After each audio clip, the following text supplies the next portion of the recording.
আসসালামু আলাইকুম। শুরু করছি শেষ চৈত্রের ঘ্রাণ, পর্ব ১২। লিখেছেন নূরজাহান আক্তার আলো। আমার নামে নালিশ? চল একবার বিপদের চৌরাস্তা থেকে যদি ঘুরিয়ে না আনি, তো আমার নাম শুদ্ধ নয়। এই কথা বলে শুদ্ধ ঠোঁটে বাঁকা হাসি হেঁটে ধীরে সুস্থে সিঁড়ি বেয়ে নামলো। সারা বাড়ি স্তব্ধ, হয়তো গভীর ঘুমে মগ্ন বাড়ির প্রতিটা সদস্য। ড্রয়িং রুম জ্বলজ্বল করছে কৃত্রিম আলোর ঝলকানিতে। গা ঝকঝকে আসবাবও, চোখ কাটছে খুব সহজে। রাত বেরাতে ছেলেমেয়েরা কখন পানি খেতে আসে বলা যায় না।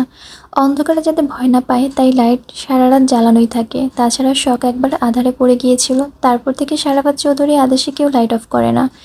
এত রাতে কারো দেখা পাবে না জেনেই মূলত বাইরে যাওয়ার জন্য বের হয়েছিল সদ্য। ইচ্ছে ছিল নতুন ল্যাবটা ঘুরে আসা, সেখানকার কাজকর্ম কত দূর এগুলো দেখাই দরকার। কিন্তু আজ আর মনে হয় যাওয়া হবে না, কারণ যাওয়ার আগে দেখা মিলল ব্যাঙ্গাচির সঙ্গে। সে কি আর জানতো ব্যাঙ্গাচির দিনের মতন মধ্যরাতেও টই টই করে ঘুরছে, একা একা প্লেট হাতে করে কিসব খেয়ে বেড়াচ্ছে। তাকে নিয়ে তো আর ল্যাবে যাওয়া যায় না। যদি নিয়ে যায় প্রশ্ন করতে করতে আধমরা করে ফেলবে। আধমরা হলেও ছেড়ে দেবে বলে মনে হয় না, বরং পাশে বসে ঘ্যান ঘ্যান করবে। এই শুদ্ধ ভাই, আধমরা কেন হলেন? একেবারে শহীদ হলেও তো পারতেন। শীতল একটু ঘাড় দ্বারা এ কথা তারও অজানা নয়। তাদের দাদি যেন এমন ছিল। শীতল চেহারাও পেয়েছে দাদির মতোই। তার চেহারাখানা নাকি মন শীতল করার মতোই, তাই দাদিজান নাম রেখেছিল শীতল। তবে তার ভাষ্যমতে এটা মস্ত বড় ভুল করেছেন দাদাজান, কারণ স্বভাব ও চালচলন অনুযায়ী তার নাম রাখা উচিত ছিল মাথামোটা ব্যাঙ্গাচি। চৌধুরী নিবাসে তারা মোট ৭ ভাই বোন। ছোট ভাই বোনের সায়নের তুলনায় তাকে একটু বেশি ভয় পায়। কিছু বললে মাথা তুলে তাকানোর সাহস করে না। বকলে কেঁদে কেটে একাকার করে এবং দূরে দূরে থাকারও চেষ্টা করে। অথচ ব্যাঙ্গাচিকে কিছু বলে চোখ উল্টে তাকায়। একটু বকলে মারলে সেই র্যাশ ধরে সুযোগ বুঝে শোধ তোলারও প্রচেষ্টা চালায়, যদিও শোধ নিতে পারেনি এখন অবধি। হয় ঘটনাটাই ভুলে যায়, নতুবা চেলাকাটের মারের ভয় নিজেকে দমিয়ে নেয়। তবে কথা দিয়ে দু একটা খোঁচা মারতে ভুল করে না। তবে আজ একটা শিক্ষা দিলেও মন্দ হয় না। এমনিতে তার মর্জি মতো উড়ে উড়ে ঘুরে ঘুরে বেড়ানোর পানিশমেন্ট পাওনা রয়েছে। ধার রাখা কিংবা ফেলে রাখা কাজ একদমই পছন্দ না তার। সুযোগ এখন যখন এসেছে, সুযোগ কাজে লাগানো যাক। সে এসব ভাবতে ভাবতে দেওয়াল ঘড়ির দিকে তাকালো। রাত বাজে ১টা। ল্যাবে শুকনো খাবার খাওয়া কাজের ফাঁকে ফাঁকে সেসবই খেয়েছিল, কিন্তু গোসলের পরে ক্ষুধা মাথা চাড়া দিয়ে উঠেছে। এখনই কিছু খাওয়া দরকার। এসব ভেবে হাতের হেলমেট চৌকা আকৃতি কাছের সেন্টার টেবিলের উপর রাখলো। ধীর পায়ে এগিয়ে গেল কিচেনের দিকে। ফ্রিজ খুলে দেখলো পছন্দেরই কিছু আছে কিনা। গরুর মাংস আর ভাত দেখে সেটাই বের করলো। তারপর ওভেনে গরম করে খাবার প্লেটে বেড়ে নিয়ে নিঃশব্দে চেয়ার টেনে খেতে বসলো। প্রথম লোকমা মুখে পড়ে বুঝলো এই রান্নাটা তার মা সীতারা করেছেন। ওনার হাতের রান্নার ঘ্রাণই বলে দেয় খাবার স্বাদ। সে খেতে খেতে একেবারে সিঁড়ির দিকে তাকালো। শীতলের আসার নাম নেই। গাধিটা সাজতে বসলো নাকি কে জানে। ধীরে সুস্থে খেয়ে এটো প্লেট ধুতে ধুতে ভাবলো ৫ মিনিটের মধ্যে শীতল না এলে চলে যাবে। অযথা সময় অপচয় করা তার স্বভাব নয়। সে সত্যি সত্যি ঘড়ি ধরে অপেক্ষা করলো ৫ মিনিট। ৫ মিনিট পুরো হতে যখন মাত্র ১.৫ মিনিট বাকি, তখন শীতল এলো। পরনে শুদ্ধর মতোই ব্ল্যাক জিন্স জ্যাকেট, চুলগুলো পনিটেল করা, গোলাপি ঠোঁটে মিষ্টি হাসি আঁটা। ওর পোশাকের ধরন মনে হচ্ছে শুদ্ধকে কপি করেছে। শুদ্ধ তার আপাদমস্তক দেখে ধমকে ওঠার আগেই শীতল বলল, শুদ্ধর ড্রাইভিং পার্টনার শুদ্ধর মতন না হলে চলে? কত বড় স্পৃহা! তার সামনে দাঁড়িয়ে তার নাম ধরে কথা বলছে। না, এর শিক্ষা পাওয়ার ফরজ হয়ে গেছে। শুদ্ধ মুখে কিছু বলল না, শুধু তাকিয়েই রইল। মুখভঙ্গি দেখে বোঝার উপায় নেই তার মনে কি চলছে। শীতলের খুশি অন্তত নেই। রাতের বেলা বাইকে করে ঘোরার আনন্দ ভুলে বসেছে। বলির পাঁঠাকেও বলির আগে সেবা যত্ন করা হয়, তারপর এক কোপ। যদিও শুদ্ধ তাকে বলে দিতে পারবে না, তবে আধমরা করাই যায়। শুদ্ধ বকছে না দেখে সে আরেকটু সাহস পেল। দাঁত বের করে হেসে হাতের হেলমেট দেখিয়ে বলল, মাথায় হেলমেট থাকবে কেউ চিনবে না, চলো যাই। চেঞ্জ করে আয়। শান্ত কণ্ঠে কঠোর আদেশ। তবুও শীতল দমল না, বরং জেদ দেখিয়ে বলল, না। তাহলে রুমে যা। সেম সেম হলে কি হয়? শুদ্ধ জবাব দিল না, তবে ওয়ার্নিং ছাড়া 10 থেকে উল্টো করে গুনতে শুরু করলো। অর্থাৎ 10-এর মধ্যে যেতে হবে, নয়তো আর যাওয়া ক্যান্সেল। অজ্ঞাত শীতল বাধ্য হয়ে রুমে গেল। তবে যেতে যেতে শুদ্ধকে কিছু গালি দিয়ে ধুতে ধুতে গেল। পরনে লেডিস টি শার্ট বদলে ব্ল্যাক জিন্সের সঙ্গে ব্ল্যাক কুর্তি পরল। ম্যাচিং ওড়না গায়ে জড়িয়ে হেলমেটটাও মাথায় পরে বেজার মুখে বেরিয়ে এলো। এই হেলমেট খুলবেও না, মুখও দেখাবে না। তাকে হেলমেট পরে আসতে দেখে শুদ্ধ কিছু বলার আগে গটগট করে হেঁটে শুদ্ধর আগেই পার্কিং লটে গেল। শুদ্ধ তার পেছন পেছন গিয়ে লাইট অন করে বাইক বের করতে ভেতরে প্রবেশ করলো। সেও গুটি গুটি পায়ে এগোলো। ভেতরে পাশাপাশি দুটো বাইক রাখা, একটা সায়নের, একটা শুদ্ধর। সায়নের সাদা কালো সংমিশ্রণে হলেও শুদ্ধরটা পুরো কালো। অপর পাশে সারাপাত শাওন চৌধুরীর 4 চাকার গাড়ি রাখা। তার এক কোণে শীতলের গোলাপি রঙা সাইকেল। সাইকেলটা সময় অসময় সাম্য সৃজনও চালিয়ে বেড়ায়। শুদ্ধ বাইক বের করেছে দেখে শীতল চুপ করে দাঁড়িয়ে আছে। ভেবেছে বেশি কথা বলবে না, সে কথা বললে কেউ কেউ তেলে বেগুনে জ্বলে ওঠে কি না। কিন্তু হঠাৎই একটা চিন্তা মাথায় ঢোকা মারতই সে ফট করে বলে বসলো, ভাইয়া, বাইকের শব্দে বাড়ির সবার ঘুম ভেঙে গেলে কি হবে?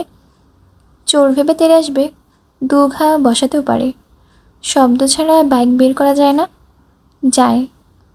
এদিকে আয়, বাইকটা তোর মাথায় তুলে দেই, তুই মাথায় করে গেট অব্দি নিয়ে যা। এতে শব্দও হবে না, কেউ জাগবেও না। এই কথা শুনে শীতল মুখ ভোঁতা করে তাকিয়ে রইল। সবসময় বাঁকা কথা না বললে যেন তার শান্তি হয় না। কথায় পিঠে খোঁচা মারতেই হবে তার, খোঁচা না মারলে যেন জাত চায়। শীতল মুখে কুলুপ আঁটতেই শুদ্ধ বাইক নিয়ে হেঁটে হেঁটে গেট অব্দি গেল। দারোয়ান গেটের সঙ্গে লাগোয়া ঘরটার ঘুমাচ্ছে। হঠাৎ গেট খোলার শব্দও নেই, ধরফড়িয়ে উঠে শুদ্ধকে দেখে থেমে গেল। আর একটু হলেই এই কোন শালারে বলে গালি দিয়ে বসতেন। ওনার আবার কথা আগে, মুখে গালি ছুটে। শুদ্ধ ওনাকে গেট লাগাতে বলে নিজে বাইকে উঠে বসলো।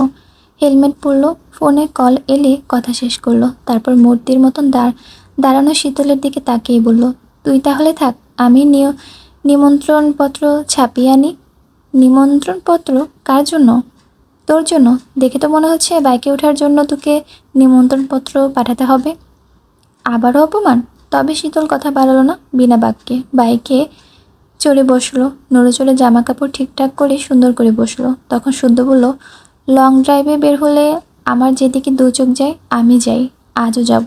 এখন সময় আছে, সমস্যা থাকলে নেমে যা। না না, সমস্যা নেই। সত্যি তো? একদম সত্যি। পরে বড় আব্বুর কাছে নালিশ করবি না তো? আমি ভয়টয় দেখিয়েছি, অচেনা রাস্তা নিয়ে গিয়েছি, জোরে বাইক চালিয়েছি, হ্যান কত কি। না না, কোনো নালিশ করব না, প্রমিস। ওকে। এই কথা বলে শুদ্ধ বাইক স্টার্ট করলো। শীতল খুশিতে ডকডক হয়ে শুদ্ধর কাঁধের উপর হাত রাখলো। কারো মুখে কোনো কথা নেই। অনেকদিন পর এভাবে বের হয়ে শীতল আশেপাশে তাকিয়ে দেখছে।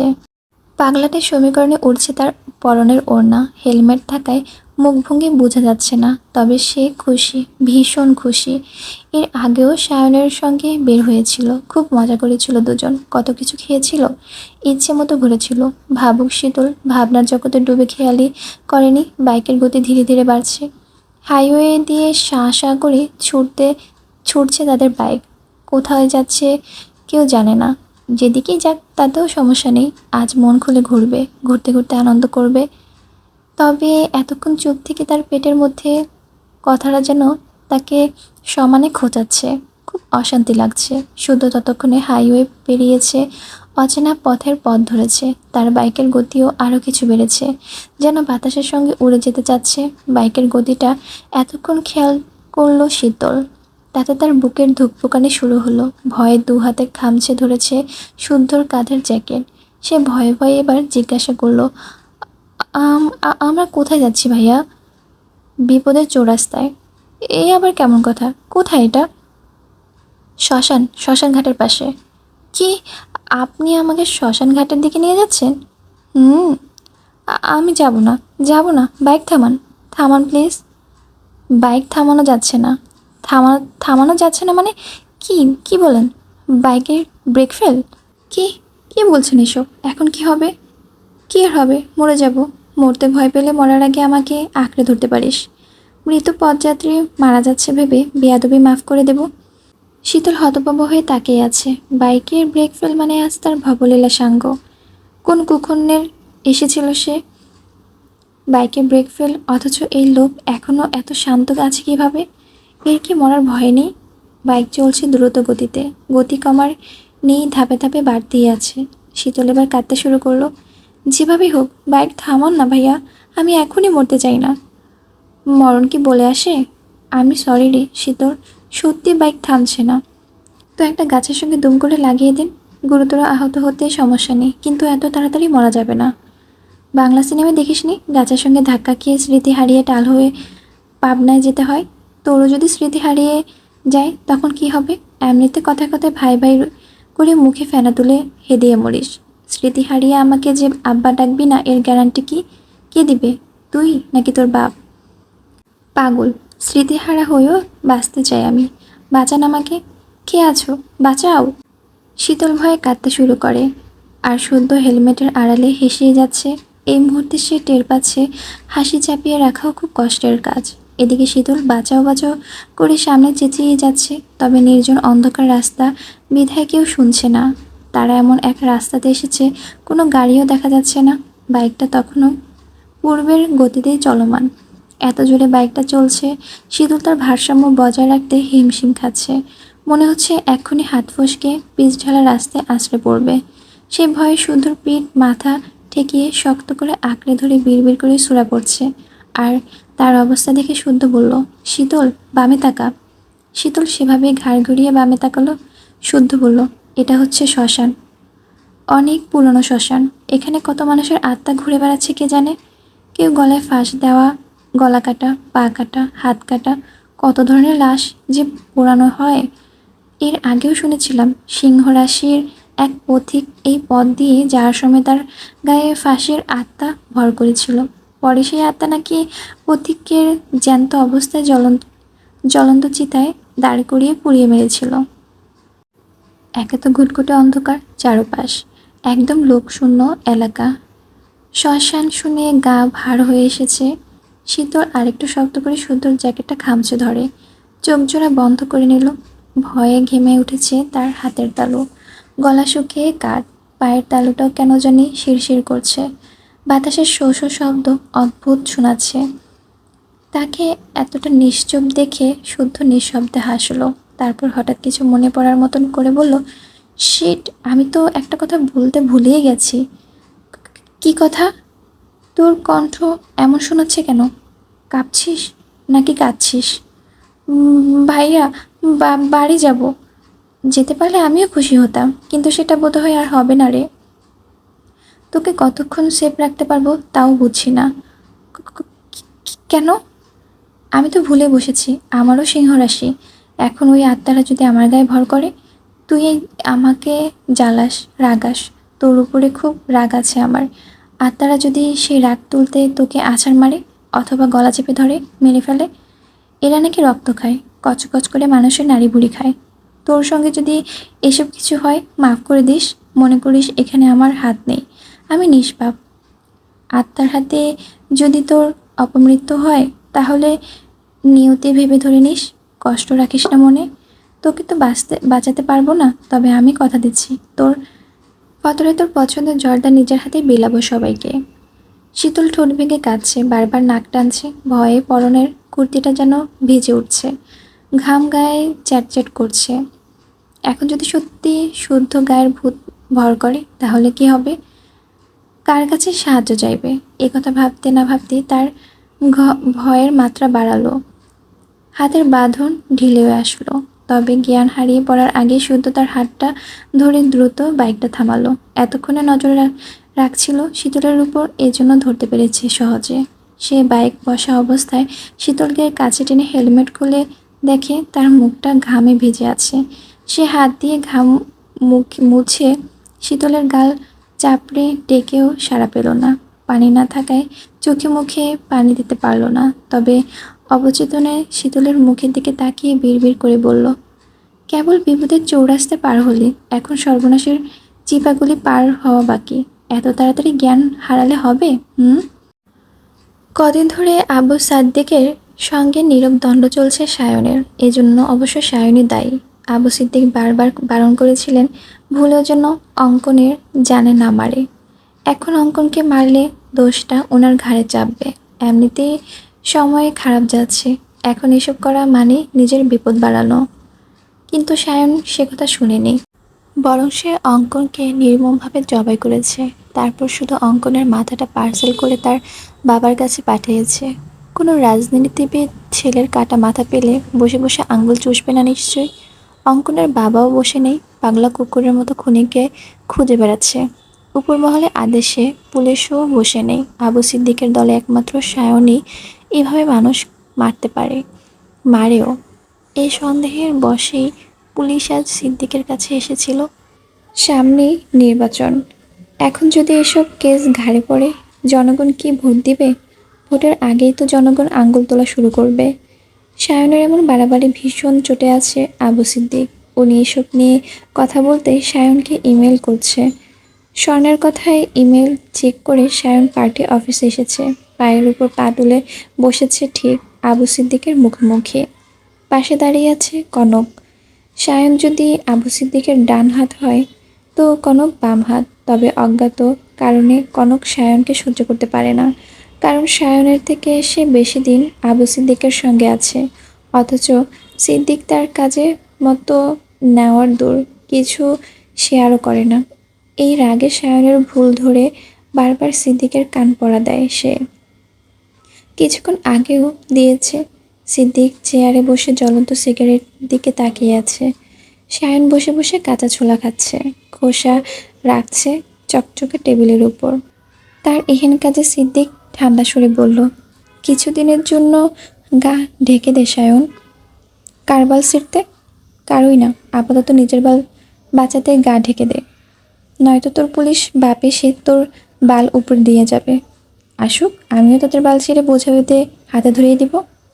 মুখে মুখে কথা বলায় সিদ্দিক বিরক্ত হলেও বুঝতে দিল না। তবে মনে মনে সায়নকে গালি দিতেও ভুল করলেন না। সায়নের এমন দাপট দেখে কনকের গা পিত্তি জ্বলছে। এই ছেলে নিজেকে কিভাবে কে জানে। তবে এই মুহূর্তে সে চুপ থাকতে পারল না, তাই দাঁতে দাঁত চেপে বলল, মারার কি খবর দরকার ছিল? মারলি মারলি, পার্সেল পাঠাতে গেলি কেন? ওকে মারার ক্যারা উঠছিল তাই মেরেছি, তাতে তোর বাপের কি? সায়ন, বাপ তুলে কথা বলবি না। বলবো, যা পারিস করে নিস। তাদের তর্ক এবার ধমকে উঠলেন সিদ্দিক। টেবিলের উপর শক্ত থাবা বসিয়ে হিসিয়ে বললেন, তুই মেরেছিস, এসব ঝামেলা তুই সামলাবি, এর এক ফোঁটাও দায় যেন আমার ঘাড়ে না আসে। এই কথা বলে উনি হনহন করে বেরিয়ে গেল। সায়ন পায়ের উপর পা তুলে তখনও কাঁচা ছোলা চিবোতে ব্যস্ত। পরনে কোয়ার্টার গ্যাবার্ডিন প্যান্ট ও টি শার্ট। শারীরিক গঠন দেখে মনে হচ্ছে ভদ্রসভ্য কোনো চকলেট বয়, যার মধ্যে হিংস্রতা নেই, রাগও খুব শব্দের সঙ্গে পরিচিত নয়। সে শান্তিপ্রয় শান্ত মানুষ। আজ আর বাসায় ফিরবে না। ইনসানের একটা ব্যবস্থা করতে হবে। ছেলেটা বড্ড বেশি লাফাচ্ছে, পা না কাটলে তার লাফাতে থামবে না বোধ হয়। সমস্যা নেই, তার ব্যবস্থা সে নিজে করবে। সিদ্দিক বেরিয়ে যাওয়ার পর কনকও বের হতে গেলে সায়ন বলল, আমার ফোনে ওকে ওই মারার সাহস আর দেখাস না। প্রথমবার ভুল বলে মাফ করলাম, দ্বিতীয়বার উকি মারা চোখটাই রাখবো না। ভুলে যাস না, আমি ছেলে ভালো, তাই মানুষটা খুব খারাপ। কনক মনের রাগ চেপে কথাগুলো শুনে চলে গেল। সায়ন পায়ের উপর পা তুলে এখনও ছোলা খেতে ব্যস্ত। কাঁচা ছোলা রোজ খায়, ভালোই লাগে তার। তখন তার ফোনের মেসেজ টোন বাজলো। মেসেজ চেক করে দেখে স্বর্ণ একটা ঠিকানা দিয়ে মেসেজ করেছে, বেস্ট অফ লাক। সায়ন হাসলো, বড়ই চমৎকার সেই হাসি। তারপর ছোলা চিবাতে চিবাতে প্যান্টের কোমরে বরাবর হাত রেখে পিস্তলটা ঠিকঠাকভাবে গুজল। ঘাড় ঘুরিয়ে ঘড়িতে সময় দেখে স্বর্ণকে রিপ্লাই করলো, ধন্যবাদ হ্যাকার সাহেবা, আপনার কাছে আমি বিমোহিত, অভিভূত। অপেক্ষা করুন, বাসায় ফিরেই কড়া চুম্বক ট্রিট দিব।